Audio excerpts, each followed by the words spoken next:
రెడ్డిపైన మంత్రి అడ్లూరి ఎమ్మెల్యే సంజయ్ కీలక వ్యాఖ్యలు చేశారు. కేసీఆర్ని ఎక్కువ విమర్శించింది జీవన్ రెడ్డి అని ఎల్ రమణ జీవన్ రెడ్డి విమర్శించుకున్నారు. ఇప్పుడు ఒకటేరని విమర్శించారు. బీఆర్ఎస్లో తాను టికెట్ కోసం ఎవరి వద్దకు రాలేదని బదిమాలి టికెట్ ఇచ్చారని గుర్తు చేశారు. అధికారం మీద ఉన్న ఆశ తప్ప ప్రజల సమస్య మీద శ్రద్ధ లేదన్నారు.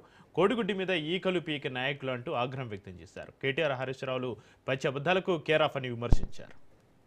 ఉద్యోగస్తులు అప్పుడున్న ప్రభుత్వానికి అనుకూలంగా మంచిగా పనిచేస్తే వాళ్ళు ఈ జిల్లాలోనే ఉండొద్దని చెప్పి ట్రాన్స్ఫర్ చేయించి అందుకే ఇవాళ మీరు అందరూ కూడా జీవన్ రెడ్డి గారికి ఎదురేగి స్వాగతిస్తున్నారు.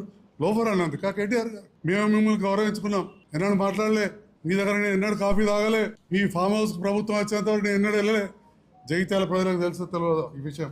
నేను టికెట్ కోసం ఎన్నడూ మీ దగ్గర రాలే. మీరు మీ కుటుంబ సభ్యులు పిఎల్ ద్వారా నన్ను పిలిపించుకున్నారు. ఇది గెలిచే సీటు కాదు, 3వ స్థానం కేసీఆర్ గారు ఉన్న స్థానం. కష్టమన్నా అయినా పోటీ చేయండి అన్నారు. రాజకీయ కుటుంబంలోకి వెళ్ళి వచ్చిన మళ్ళీ చెప్తున్నా, మీకంటే ఏం తక్కువ కుటుంబం కాదు నా రాజకీయంగా. వారు ఒకసారి పునరాలోచించుకోవాలి. నేను కొన్ని అంశాలు చెప్పే ప్రయత్నం చేస్తున్నాను. పచ్చి అబద్ధాలకు బ్రాండ్ అంబాసిడర్గా మారినటువంటి హరీష్ రావు గారికి ఈ మధ్యలో తోడేండు కేటీఆర్ గారు జైచాల్లో.